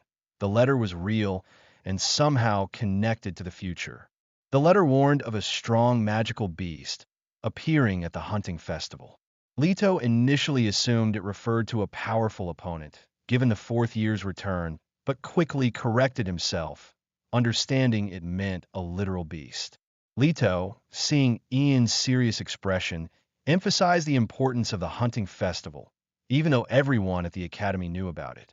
Ian realized their conversation hadn't connected at all. Leto stressed that the information on the contents of the letter should not spread. Leto, though humoring Ian, suggested that if the letter was true, then there must be some kind of time distortion affecting only Ian, allowing him to prevent crises. When Ian asked what he meant by crisis, Leto simply called him too stupid to understand. Leto continued to explain time distortion, that such thing is only possible through the highest magic. Leto elaborated that space-time distortion could only be achieved through the highest magic, and even then, to a limited extent. He explained that using something that disrupted world order had restrictions. He gave the earlier wolf subjugation as example. Leto attempted to compare it to the magical beast subjugation, but it did not work. Leto expounded on the paradoxical nature of knowing the future, explaining that if a letter came from the future detailing a defeat, then the recipient wouldn't be defeated. This, he explained, would create a paradox, making the future the past and vice versa, throwing everything into chaos. In essence, knowing information about the future means that future is already altered. Ian, grimly, realized that a single wrong move on his part could potentially destroy the world. The weight of Leto's words pressed down on Ian. The notion of him, a simple country noble, potentially destroying the world was almost unbearable. He questioned whether it truly was possible. Leto re-emphasized the need for extreme caution, but also offered a sliver of reassurance. Since the time warps were localized to Ian and his information was limited, as long as he refrained from any drastic actions, things should theoretically remain stable. However, Ian couldn't simply dismiss the immense responsibility. He, a countryside noble, felt utterly inadequate to handle such a world-altering situation alone. The academy grounds were bathed in sunlight, but Ian's internal turmoil was far from peaceful. He desperately searched for a course of action. A sharp voice interrupted his thoughts. Ian looked up to see a girl with striking features and an imperious air approaching. She addressed him directly, her voice dripping with accusation, identifying him as the one who had beaten up her little brother. The girl, sporting a distinctive witch's hat and carrying a staff, exuded an aura of confidence and power. Ian's anxiety spiked. He was now surrounded by the girl and her male companions. Ian speculated whether this was the girl seeking revenge for the earlier incident involving Lupin. Internally, Ian made the connection. This girl must be related to the Ranellas, and likely the source of the rumors against Syria. The girl introduced herself as Elsie Ranella, leader of one of the Academy's two major factions. She scoffed at the idea that a Ranella family member, her brother Lupin, could be defeated by someone like Ian. She also mentioned that Lupin had brought his older sister, signaling trouble for Ian. Ian's mind raced. He considered simply defeating them all quickly to prevent the situation from escalating, but a bystander commented to Elsie. Elsie and her lackey stumbles. Suddenly, one of Elsie's followers drops to the ground. Delphine Yardina, Syria's older sister, appeared. Delphine apologized for being in Elsie's way. Delphine admonished Elsie for acting tough in front of other students. Her gaze, cold and dismissive, labeled Elsie an eyesore. Elsie, though clearly intimidated, retorted that Delphine herself lacked manners. Delphine, with icy composure, claimed that she was the one with the right to say that. She demanded Elsie step aside. Ian, seeing Delphine up close for the first time, felt a surge of apprehension. He'd only encountered her in news reports or from afar. He briefly considered confronting her about Syria, but quickly decided it was best to avoid a direct encounter. As Ian subtly tried to move away, Elsie's followers stopped him, questioning his intentions and accusing him of attempting to flee. Ian vehemently denied it. He gripped his hands, bracing himself. He really didn't want a confrontation, but he considered it might be inevitable. That thought sparked a dangerous idea. Elsie, still present, seemed to encourage a confrontation. Elsie declared her intention to deal with Delphine's little sister later. Suddenly, both of Elsie's male followers were splattered with blood. Elsie looked over the scene. Ian, his voice firm, stated he wouldn't let Delphine drag Syria into this. Both girls looked. He coldly asked Delphine how she intended to pay for her threats. Elsie, realizing Ian's true target, was shocked. Ian, without warning, launched a swift kick at one of Elsie's followers, sending him flying. The impact was brutal, leaving the follower bloodied and incapacitated. Ian, his eyes now glowing with an intense light, turned his attention to the second follower, delivering a swift, powerful kick. He followed up with a blast of energy, his movements precise and devastating. He declared the second follower too slow, his voice dripping with contempt. Another kick, amplified by his aura, sent the second follower crashing to the ground. Ian stood amidst the fallen, his expression grim. He stared intensely, ready to continue. Another energy blast ripped through the air. He stated it was good. This is how it should be, declaring that they should fight fair and square. He indicated he'd already dealt with the small fries. Elsie, utterly astonished and terrified, questioned Ian's sanity, asking if he truly believed he could defeat her.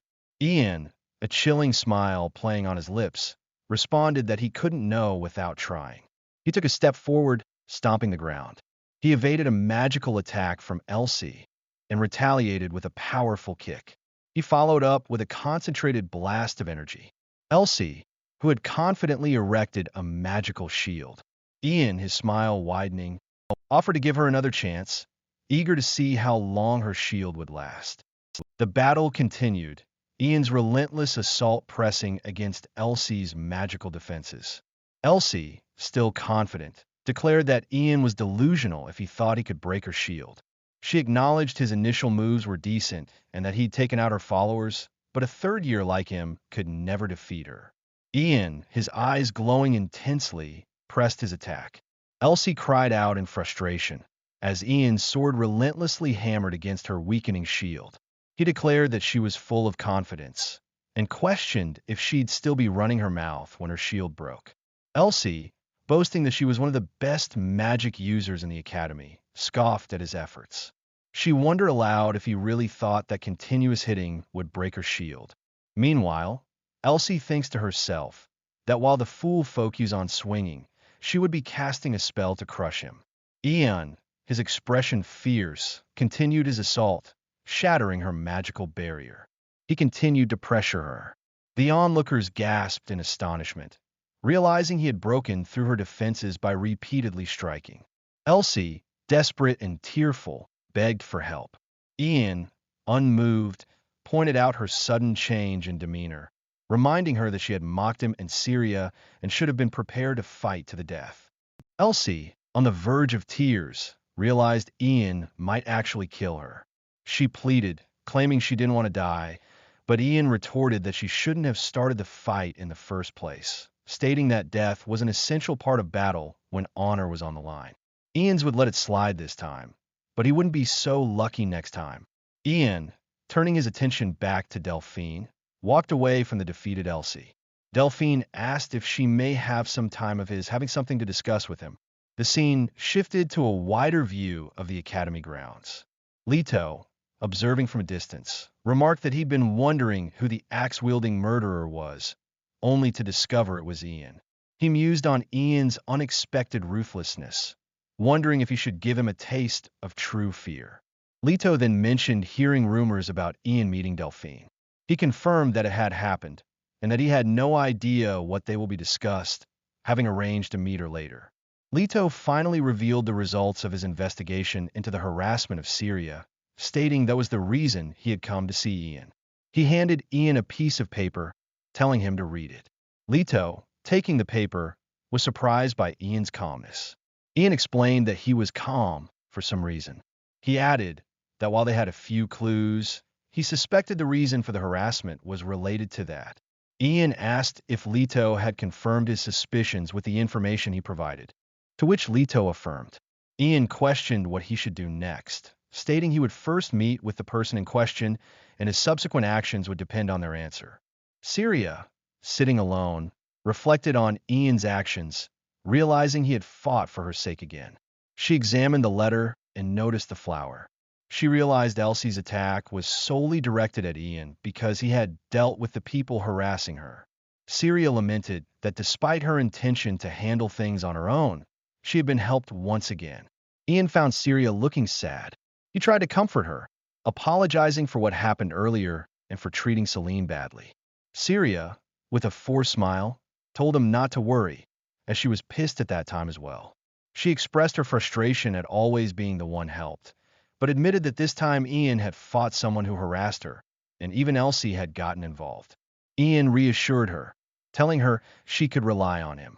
He reminded her that they should rely on each other when in trouble, and that next time she might be the one to help him. Syria, hesitant, asked if she could hug him. Ian, caught off guard, stammered. Syria, blushing, explained that it was because of her mother, who always hugged her when she cried.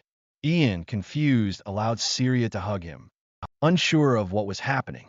Syria, remembering her mother's comforting hugs, apologized for upsetting Ian, explaining that she hadn't meant to, but simply felt the urge. As they stood together, Syria noticed a sepia flower growing nearby, a species that usually only grew in the north. Ian, distracted by recent events, had forgotten about the flower. The original reason for approaching Syria was to confirm if she was sepia or not. He decided to take the opportunity to ask.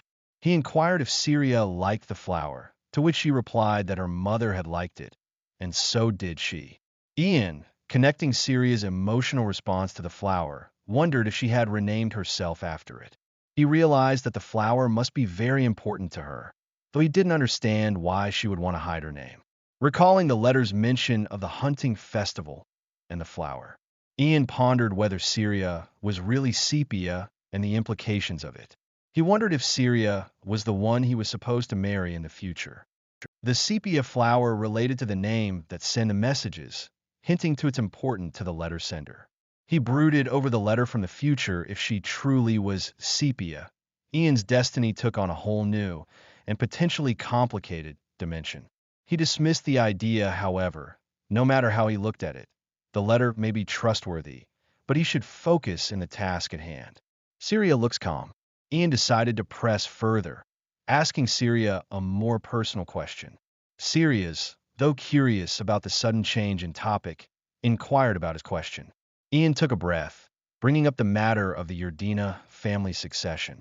Syria's expression immediately clouded over, denying any possibility of herself becoming the successor, stating she possessed neither the qualifications nor the ability. She revealed that her sister held the true power within the family, and everyone supported her. Ian observed her reaction, interpreting her words as a sign that her sister had been keeping her on a leash. Syria is being cornered by Ian questions. She admitted to having always quietly and obediently done as she was told, always on guard because her sister warned her that if she wasn't useful to the family, she was worthless. This continued, she confessed, until she decided to participate in the hunting festival. Ian looked pensive, curious to know why Syria was interested in that. Syria, blushing slightly, claimed there was no particular reason, but conceded that she might have to fight her sister soon. It was curiosity, Ian concluded, that drove him. He wanted to understand the kind of person she is. The scene shifted to the high-ranking noble dormitory, Edulus Hall, bathed in the soft glow of the night. A servant thanked Ian for waiting and offered to show him to his room. Ian mused that it was just him and Senior Delphine, anticipating another strange rumor spreading. The servant announced Ian's arrival to Miss Delphine.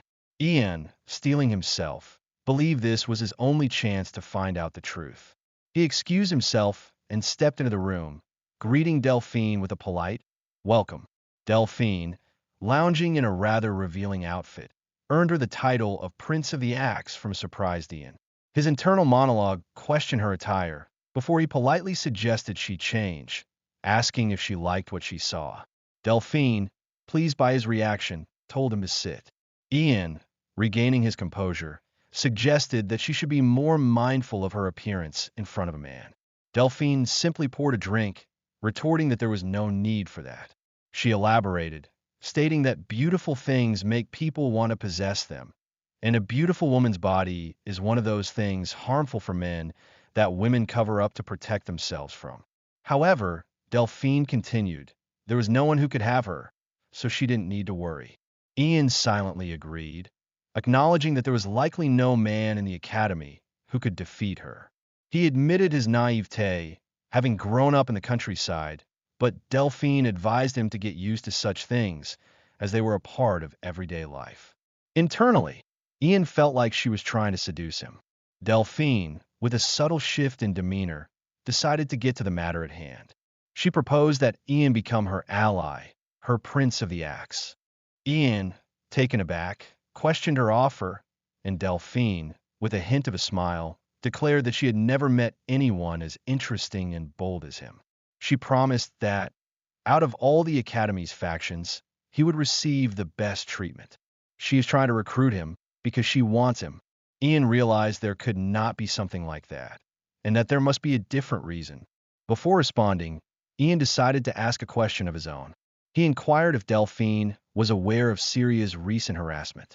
Delphine confirmed she had heard about it, noting that those involved must truly lack fear to do such a thing to a member of the Yerdina family. Ian revealed that he had discovered the person leaking Syria's private information, a student with green hair who had been frequenting the dormitory. Delphine is surprised. Pressing to continue, Ian explained that the person spreading rumors about Syria's mother was from Yerdina, possessing the connections and status to harass someone effectively. Furthermore, this individual knew private information about Syria's mother that only family members should know. Taking all of this into account, Ian concluded there could only be one person behind everything, Delphine Yerdina herself. Delphine, impressed by Ian's thoroughness, questioned why she would harass her beloved little sister. Ian countered that while she might not have had a reason before, she did now, because the always obedient Syria had decided to challenge her during the hunting festival. Delphine, while acknowledging the possibility, pointed out the lack of evidence. Ian proposed obtaining the evidence from the green-haired student. Delphine is caught. She declared it was her. She explained that, to be honest, she planned to leave her alone, but since Syria was going to challenge her during the hunting festival, she had to teach her to never challenge her master. Ian, understanding, realized that Syria simply wanted to prove herself.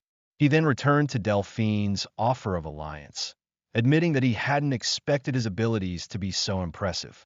With another clash, he declined. He will not work under such a person. Ian, his eyes glowing with a fierce intensity, declared his refusal to work under someone as conniving as Delphine. Delphine, a smirk playing on her lips, questioned if his assessment was truly that obvious. She shattered her wine glass before swiftly drawing a hidden dagger and lunging at Ian. Holding the dagger to his throat, Delphine declared she couldn't simply let their encounter end there. Ian, unfazed, realized she had been carrying a hidden weapon, prompting Delphine to state that she needed some protection. She admitted that the more they talked, the more interested in him she became, recognizing his ability to remain unhesitating at such a crucial moment, a feat not many could achieve. This, she confessed, made her want to train him as her hunting dog. Ian, a confident smile spreading across his face, warned her that if she did, she would regret it. Delphine chuckled, retorting that if such a time ever came, it would be when she was defeated. She then suggested they leave things there for the day, telling Ian it was time for him to return. Ian, with a determined glint in his eyes, expressed his eagerness to do just that, stating he was not ready to end this yet. Delphine's eyes held a predatory gleam. With one swift movement, Ian had a long way ahead of him. Delphine, now known as the Prince of the Axe, admitted. Ian's expression was strained as he countered her attack with his axe. Delphine advised him not to feel too disappointed, stating that if it were anyone else, her attack would have worked. She then moved with blinding speed, intent on completely crushing his will. Ian cried out, another glass shattering as the intense standoff continued. Delphine is waiting for the next move. Ian smirks. The intensity of their clash was palpable, a testament to Ian's resolve, as if he had never intended to finish things in one strike from the start. Ian, with a sly grin, clarified that Delphine had misunderstood him and his title of Prince of the Axe, because his main weapon was, in fact, the sword. Delphine, seeming surprised. She admitted Ian had caught her off guard, a first for her. She wondered if it was because she was getting greedy, but quickly dismissed the thought. Ian, ever stubborn, provoked her further. The outcome of their battle, and Ian's title of Prince of the Axe, needed to be made clear. Delphine, stepping back, gracefully conceded. Ian's expression turned to one of shock. Before he could fully react, however, a knock at the door interrupted them. A flustered maid inquired if she could enter, explaining that she had heard a lot of noise and had come to check on Delphine. Delphine, feigning innocence, claimed she was fine, her voice betraying a hint of nervousness. The maid, still outside, remained unaware of the true nature of the disturbance. The maid apologized for her rude conduct, as Delphine was embarrassed caught half-naked. Ian, recovering his composure, retrieved his axe. He decided that he lost for now, bidding her good night. Delphine also said good night. Outside, gossip had already begun to circulate. Two students discussed senior Delphine, speculating about the Ian guy going to her dorm and causing trouble, with one mentioning he'd heard Ian threaten the Prince of the Axe with an axe. Celine, overhearing the conversation, angrily told them to stop talking. One of the students defended himself, claiming he hadn't said anything wrong, prompting Celine to chase after them in a rage. Ian, observing the commotion, wondered how word had spread so quickly, now concerned that someone was intentionally spreading rumors about him. The scene shifted to a notice about the upcoming hunting festival, detailing the rules and schedule. Ian, realizing he had decided to participate, thought he should sign up soon. He considered his team, consisting of himself and Syria, and wondered how to find two other people. He reasoned that having at least one mage on the team would be ideal, as a rearguard made a big difference. He pondered inviting Leto immediately. Leto, however, vehemently refused, claiming there was no way he was joining. Ian, persistent, tried to coax him, but Leto remained adamant, questioning Ian's motives. Ian insisted he simply wanted Leto to join them, but Leto, disgusted, still refused. Ian suggested that if Leto wouldn't join, he should at least introduce him to a good mage. Leto, contemplating the request, thought there should be some suitable candidates, and handed the newspaper to Ian. He instructed Ian to do as he said, promising that if he did, he would definitely find a mage, revealing the paper showed news about Elsie Ranella.